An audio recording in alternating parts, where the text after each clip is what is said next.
I ain't got no problem with that, but some of y'all do, so let's talk about it. In fact, what some of y'all got a problem with Mm-hmm. is Bun getting on the stand and testifying against this dude who put a gun to his wife's head, who invaded his house, Right. who invaded his privacy, who Now let's start right there.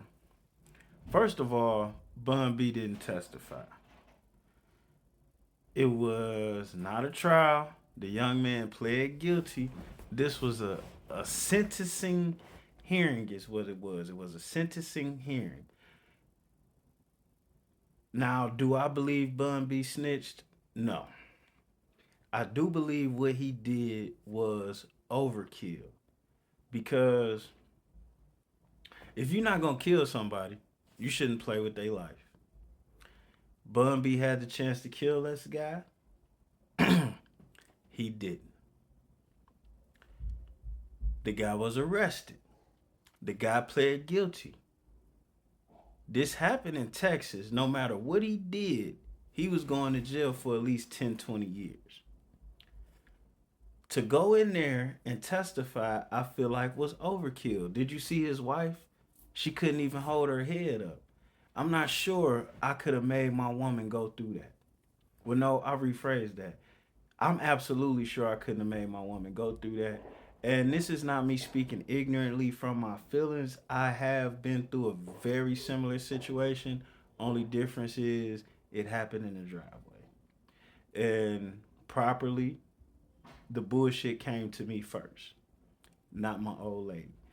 With that being said, by her being there and the kids, it was an ordeal for the entire family. And before I realized whether or not this person was dead, because I thought he got away, it was the thought of what do we do? Do we keep the house? Do we sell the house? So on and so forth. Or is this guy something to worry about? And I can remember a couple days later, day and a half later or so, finding out that the guy had passed away. And it brought a sense of relief in one aspect, and in the other aspect, it brought a sense of disbelief. But the number one thing that we had both already agreed on was if he was found alive, we wasn't going to court. We wasn't gonna, I know it wouldn't have been giving him satisfaction, but we wasn't gonna do that to ourselves. That's a hard experience, especially seeing how in those type of situations the state is already going to do what the state is going to do. All you can do is add on. Now, me personally, if somebody wronged me or violated to that degree, how long they spend in jail doesn't necessarily make a difference. You know, like if a motherfucker get 20 years and I can get them 40 years, that don't really make a difference. If that's the case, you might as well have killed the guy. But to not kill a guy, but to bury him alive in jail, that was overkill to me. And this is obviously a young, impoverished dude. And even more sadly so, with a disconnect comes in that is Bun B made gangster. Bun B made the song A Kick Dough, where he rapped about this exact same thing in the beginning of the verse, somebody trying to run up in his house, and at the end of the verse, he talking about running up in somebody else's house for what they got in there. How do you know? Because when you listen to rap, sometimes it does create a space of ignorance in a young brain. How do you know he just wasn't listening to one of your songs and thought that was the thing to do because he didn't have shit? And that's where this rap shit get a little funny at. Like, yeah, do I bust raps? Yeah, but my raps are about what I realistically do in my life. Now, obviously, from listening to Pull a Kick though, ain't nobody on that song kicked in nobody's door and robbed them because they all gave bad advice about how to pull a kick though. But making songs like that, when you don't actually do that, can be misleading. And that's where people are having a problem with. It is a problem when Mr. Trill himself is testifying in a case. That is a problem. That is a misleading type of thing. And to be honest with you, I'm not necessarily a fan of street culture. And my displeasure with this situation has nothing to do with the streets. It has everything to do with the image that has been presented. We know more about Bun B as a rapper than we do about him as a college professor. As a matter of fact, it wasn't no promotion or no word about him being a college professor until he had a disagreement with somebody. Now, is that Bun B's fault? No, not exactly. But he did make that music. He did say what he said in verses. And he did make a living off of people thinking that he was really like that and the words that came out of his mouth was true. So you can't turn around and blame people for believing the image that you gave them. That's all I'm saying. Threatened his wife's life, who threatened his life. Right. Y'all got a problem with him getting on the stand and helping to put this uncivilized mud away. Y'all would rather this uncivilized mud roam the streets, or you want Bun to go out there and finish the job and risk being taken away from his family forever? Which one is it, you dummy?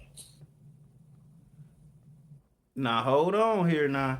This is where it get a now everybody know I mess with Willie D, but this is where this story get a little bit convoluted at. Bun B did risk his freedom because he chased this guy down.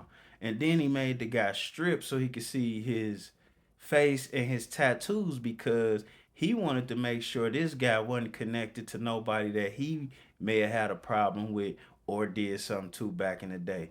Which further makes this overkill and unfair. You understand what I'm saying? Because if you've done things in life to where someone would kick in your door specifically just to come to you with some drama, then that means you feel like you might deserve for that to happen based on what things that you've done. That's what I'm saying. Like I I'm a licensed gun carrier. If somebody break in my house and then they run into the garage trying to get out of it, I can't then chase them. If they come in my house and I shoot them, then cool. But the moment they go to like try to leave my house, I cannot. It's illegal. It is illegal for me to chase them down and try to do anything to them. Facts. But Bun B was able to do that and get a pass. So I feel like grace should be shown on all levels. You know what I'm saying? The young man was going to jail regardless because he pled guilty. He was going to jail regardless because he got caught red-handed in a good neighborhood. Cops showed up like that. So he was going to jail regardless. Sitting on the stand in the sentencing hearing was overkill. So now instead of getting 25 years, he got 40 years. And that basically just takes away, even if he could be rehabilitated, that takes away all opportunity for life. I don't necessarily feel like that's worth it. You know what I'm saying? To me, to be honest with you, I don't feel like nobody should ever have to do no more than 10 or 12 years in jail unless they touch the kid. Now, if they touch the kid or kill the kid or some shit like that, then yeah. But some of this other stuff, not really. If you're a serial killer, yeah. But I mean, because there's no better or no worse you're going to get after 12 years in jail, but we will be paying for your ass to be there, and that ain't really cool. It's other shit we could utilize you for. But that's just my opinion. And shit, that looked like a young Thundercat. He still probably had the opportunity to learn and know better. What was Bun B doing at that young nigga's age? And let's be clear, fam. I'm talking about the weirdos. All you weirdos out there talking about this so-called street code. What goddamn street code? Man, there ain't been a street code since the 70s. Don't tell me nothing about no street code. Half of your mamas and daddies locked up right now behind a so-called street code. Street code, man, fuck the streets. Streets ain't never did nothing for me, but got my ass in trouble. Clean that up, Will. Clean that up. Clean that up. And the streets ain't really did that. I did it to myself being out in the streets, Thank you. cutting up. I'm so glad you just cleaned that up. I'm so glad you just cleaned that up because that right there is the motherfucking truth. That's the truth. Now, this young man, make no mistake about it, he did it to himself, but we don't know what situation this boy was coming out of. For all we know, he could have been the sole breadwinner in his house, lost his job, and not been able to find another one. And all he could do was thinking about robbing somebody because he been riding around bumping C Murder, pull a kick though. Who knows? With Bun B featuring. Ripping and running just in the streets, man, ain't nothing good gonna come from that. Unless you a construction worker, you out there, you building streets. You line the pavement, you laying the pavement. Ain't shit gonna come You good for the building construction bridges. worker either. Other than that, you gonna die, fool. You going to prison, fool. What street code is this y'all talking about? I need to know. Because Willie D is absolutely right. Now, what the problem is, why you wasn't saying that shit when you was selling 1 million records? That's the problem. That's the problem. You can't piss in the pool for 20 or 30 years, then say, damn, I'm 45. Stop pissing in the pool, y'all. Don't piss in the pool. We all gotta swim in here. Whoop-de-whoop-de-whoop. You've been pissing in this pool for 30 years. And that's the problem. Bun B pissed in this pool. Willie D pissed in this pool. And all y'all been pissing in the pool. And now y'all in the jacuzzi chilling. And you upset because the water is discolored. But let's not forget, you was pissing in that pool too. So to tell the people that's in the pool now that you in the jacuzzi that they should stop pissing in the pool, knowing goddamn well you been pissing in the pool, that's a lost cause. That's a lost cause at all. And like this whole street code transition as far as music goes on the internet wise goes, like all of y'all old school guys been standing on that. Willie D came onto the internet kicking ass, kind of like his rap persona. And then he morphed it over into doing the news, into this, into that, into that, into this. Bun B, he transferred right out of gangster rap into what? Trill burgers. In his college, if I'm not mistaken, in his college professionalism, he's teaching classes about socio-economic engineering and how that relates to the music of the culture or some shit like that. So like all of these people have made legitimate livings off of gangster rap, and then they legitimize themselves as individuals using their status and their terminology from gangster rap. T.I. on the Trap Museum. He was almost a full-blown politician. He owns the Trap Museum. So the hypocrisy starts with you guys. Before you get to telling the kids that they confused, what you need to realize is y'all confused them. Do I agree with Willie D? Yeah, but accountability is something that they need to grab a mirror and speak to. And then I'm going to say this one thing about Texas in particular as where it comes to music. Y'all told a line about what and what is not telling. Somebody told on Big Mike. Somebody flat out snitched on Big Mike and everybody was in the streets then, but that got swept under the rug. That got swept right under the rug. Zero told on Trey the truth. With it swept right under the rug. Lil Troy put out some paperwork on Scarface that said he snitched. Swept right under the rug.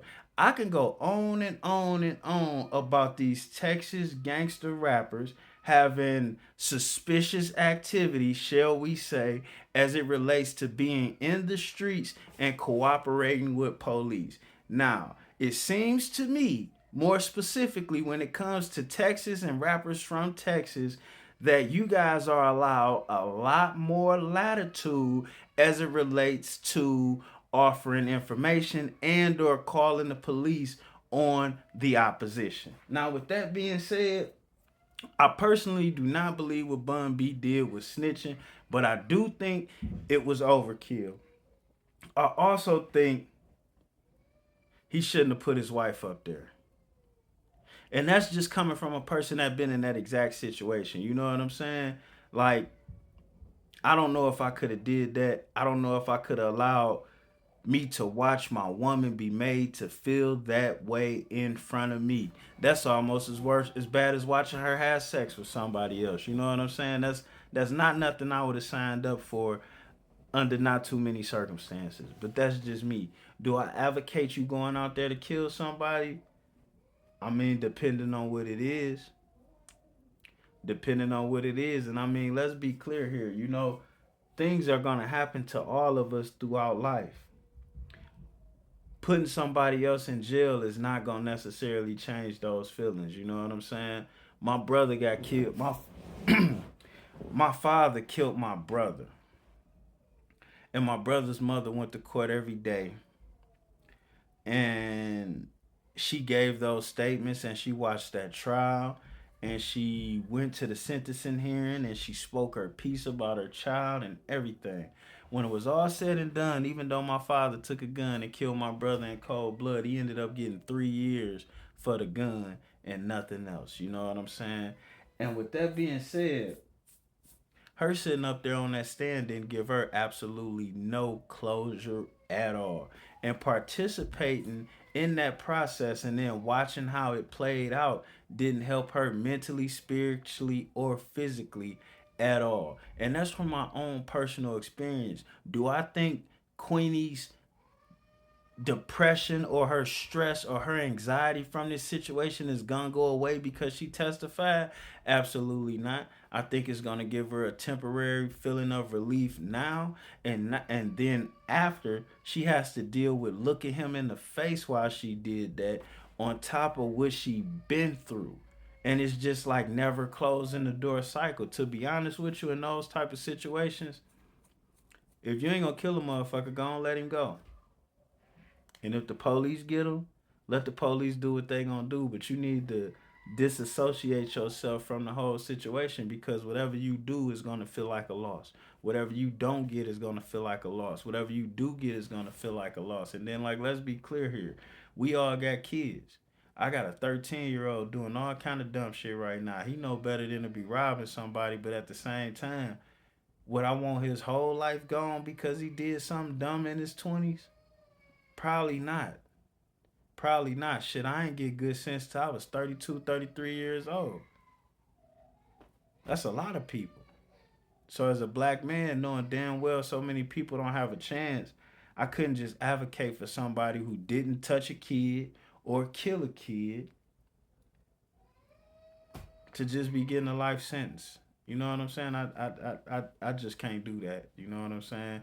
And if I felt compelled to the point where I felt as though I needed to testify, then that dude gotta die. I can't say that's the best advice. I'm not gonna tell you how I would go about it. I'm not gonna say that I would actually do it, but how I feel, how I would be thinking is that guy gotta go. No ands if or buts about it, because if something makes me think about violating my moral code and compass, it has to go. And that has nothing to do with the streets or the street code at all. At all. But just bottom line, I did certain things in my life, so I can't act oblivious if I come in contact with them another way. You get me? And I'm pretty sure Bun B did. And not only did he do it, he used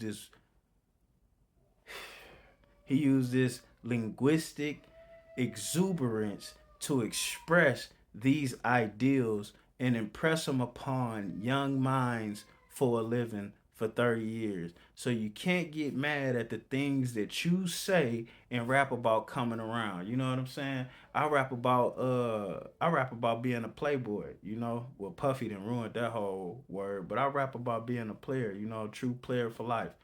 And you know what happened after I started making them songs? I had a whole extra 3 kids real fast. Boom, boom, boom. Can I blame that on somebody? Can I go testify against my baby mama? Fuck no. I put that out into the energy rapping about. You understand? No different than me rapping about what I would do if somebody tried me at home and then I had somebody try me at home. Can I get extra mad? No. No. And with that being said, all of y'all remember the power is in the tongue, man. So when you speaking on things, you might want to keep it close to who you really are in real life every day, all day. And on that note, we out of here. And I just like to add to this whole conversation.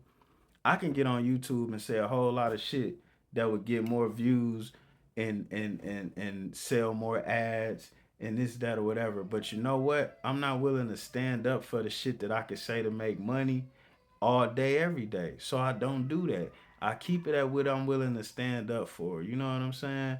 And with that being said, we out of here. And if you rapping about breaking in people's houses, don't be so distraught if someone breaks into yours because you put it out there. You know, certain things I don't even talk about. I don't even say like, like, like what happens when two cars meet up at the wrong time. Shit like that I don't talk about. I don't even speculate or bring it up. And that's how we need to do with a lot of things. If you don't want to deal with something you don't want to happen in your life, the number one thing you need to not do is be talking about it or wishing it on or putting it in somebody else's life. And that's just a little common sense from our great grandfather. We out this bitch, why bother?